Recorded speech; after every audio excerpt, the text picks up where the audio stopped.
मैं अपने गुरु परमपिता परमेश्वर भगवान शिव के चरणों में नमन कर उन्हें प्रणाम करता हूँ। मेरे गुरु हमेशा अपना हाथ मेरे और मेरे परिवार के सिर पर बनाए रखें। हर हर महादेव। आज हम आपको बताएंगे कि मकर संक्रांति पर 14 चीजों का क्या दान करना चाहिए, जिससे हमारा भौतिक जीवन सुधर सके, हमारी उन्नति हो सके। इन 14 दानों में से कुछ ऐसे दान हैं जिन्हें हम महादान भी कहते हैं। इन्हें दान करने से आप अपने पति की, अपने बच्चों की उम्र में बढ़ोतरी कर सकती हैं, उनकी तरक्की में रुकावटों को खोल सकते हैं। आओ जानते हैं कौन से हैं ये 14 महादान। लास्ट में हम आपको दान करने की विधि बताएंगे। इस विधि से आप दान करते हैं तो आपके दान का फल 1000% बढ़ जाएगा।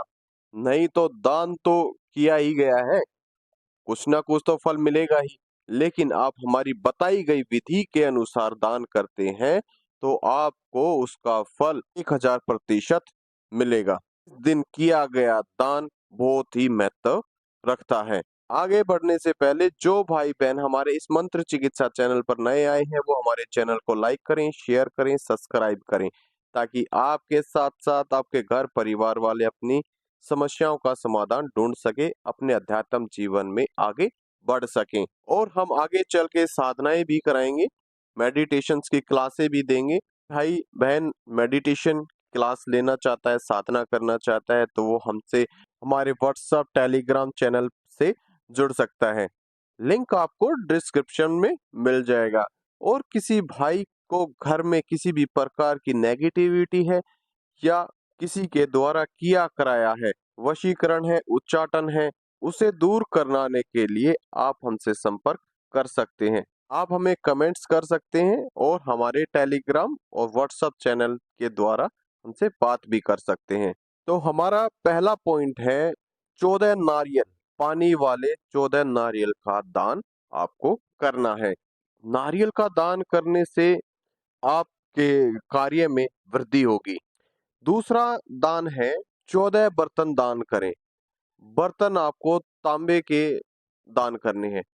छोटे छोटे लोटे दान कर सकते हैं, वो आपकी इच्छा के अनुसार है, आप छोटे करेंगे या बड़े करेंगे, लेकिन आपको तांबे के बर्तन जरूर दान करने हैं। लेकिन इस दान के चक्कर में ये ना हो कि कहीं आपकी पॉकेट ही खाली हो जाए, आपकी पॉकेट भी अलाउ करनी चाहिए।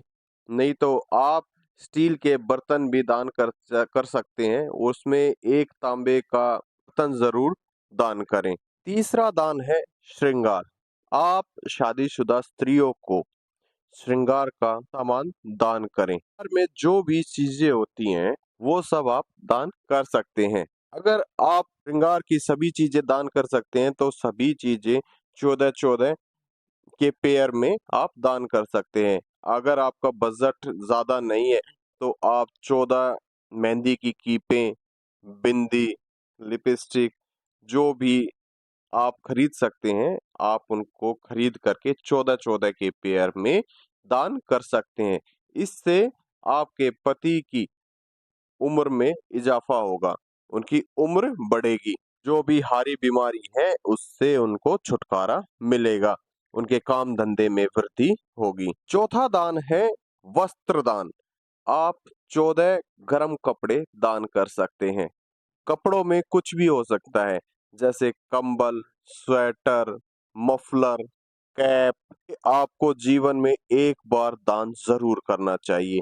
दान करने से ये आपको आपके भौतिक जीवन में, अध्यात्म जीवन में, या फिर जब आप इस संसार को छोड़ करके जाते हैं तो आपका दान किया हुआ हर एक चीज, हर एक वस्तु आपके काम में आएगी। पांचवा दान है 14 टिफिन दान कर सकते हैं। टिफिन छोटे बड़े सभी यूज करते हैं। बड़े अपने ऑफिस लेकर के जाते हैं, बच्चे स्कूल में लेकर के जाते हैं, तो आप टिफिन का दान करें। छठा दान है पूजा का दिया, दीपक।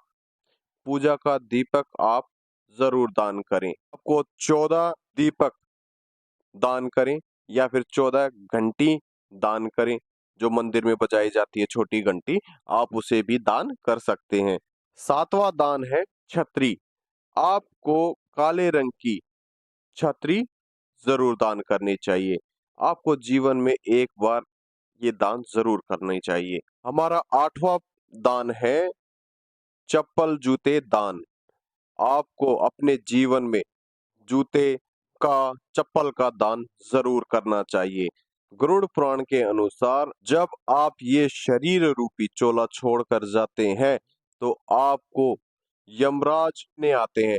पता नहीं हमने कितने पाप किए हैं, कितने पुण्य किए हैं, ये हमें किस रास्ते से वो लेकर के जाएंगे, ये हमारे पाप पुण्य के अनुसार ही हमें रास्ते पर चलाते हैं। पथरीले रास्ते भी हो सकते हैं, कांटों भरे रास्ते भी हो सकते हैं। अगर आपने अच्छे कर्म किए हैं तो फूलों से सजे रास्ते भी हो सकते हैं। इसका अंदाजा हम तो नहीं लगा सकते ना, हमने कितने पाप किए हैं, कितने पुण्य किए हैं। ये सब जितने भी हम दान कर रहे हैं ये सब हमारे उस समय काम आते हैं।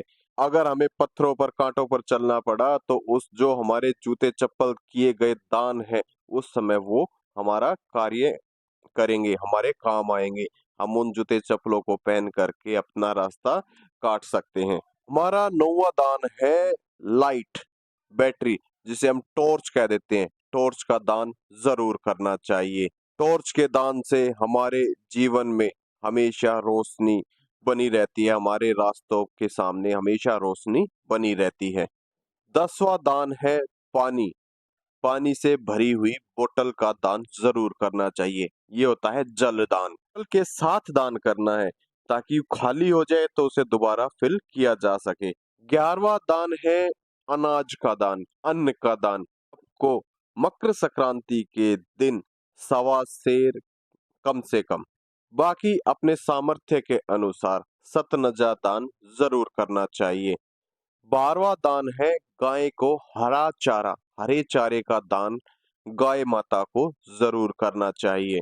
13वां दान है गोले का दान। सूखा हुआ गोला होता है, हमें उसका दान जरूर करना चाहिए। 14वां दान है मिठाई का दान, लड्डू का दान। हमें लड्डुओं का दान करना चाहिए। आप जो भी वस्तु का, किसी भी वस्तु का दान करते हैं, अगर इन 14 में से किसी भी एक वस्तु का दान करते हैं तो आपको 14 के पेयर में दान करने होंगे। यानी कि कोई भी वस्तु आप लेते हैं तो वो कम से कम आपको 14 लेनी होगी और 14 व्यक्तियों में वितरण करनी होगी।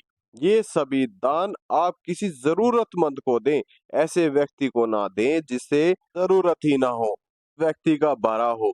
ऐसे व्यक्ति को दान दें जो गरीब है, जिसे उस दान की गई वस्तु की अहमियत है, जिसे अहमियत समझ में आती है। आपको ये 14 दान कैसे करने हैं? सबसे पहले अपने घर के मंदिर की साफ सफाई करके सारे सामान को अपने घर के मंदिर में रखें। धूप दीपक जगाएं, गंगा जल का छींटा मारें, अपने इष्ट के सामने संकल्प लें। संकल्प में क्या बोलना है? ध्यान से सुनना। हे प्रभु, मैं अपना नाम, पता, एड्रेस, माँ का नाम, अपना गोत्र, आज मकर संक्रांति के दिन इन वस्तुओं का दान कर रहा हूँ। मुझे फल स्वरूप शांति, उन्नति, मेरे जीवन की भौतिक आध्यात्मिक उन्नति का रास्ता खोलें। फिर फिर इस जल को जमीन पर के छोड़ दें। 2 से 3 घंटे बाद जब भी आपको समय मिले इन सभी वस्तुओं को जरूरतमंद व्यक्तियों में वितरण कर दें, बांट दें। आपका स्वभाव विनम्र होना चाहिए। आपके मन में किसी भी प्रकार का कोई भी भेदभाव नहीं होना चाहिए। आपका सरल स्वभाव होना चाहिए, गर्दन झुकी होनी चाहिए। दान देते समय आपके मन में घमंड का विचार तक भी नहीं आना चाहिए, नहीं तो आपका अहंकार सामने आ जाएगा और आपके दान की गई वस्तुओं का पूर्ण रूप से दान नहीं कहलाएगा। आप सब भाइयों की समझ में आ गया होगा कि हमें 14 वस्तुओं का, किन 14 वस्तुओं का दान करना चाहिए और किस तरीके से हमें दान करना चाहिए। अगर आपका कोई प्रश्न है तो आप हमें कमेंट्स भी कर सकते हैं। अब हम चलते हैं। हर हर महादेव। मेरे बालाजी महाराज आप सभी का उद्धार करें। जय श्री राम।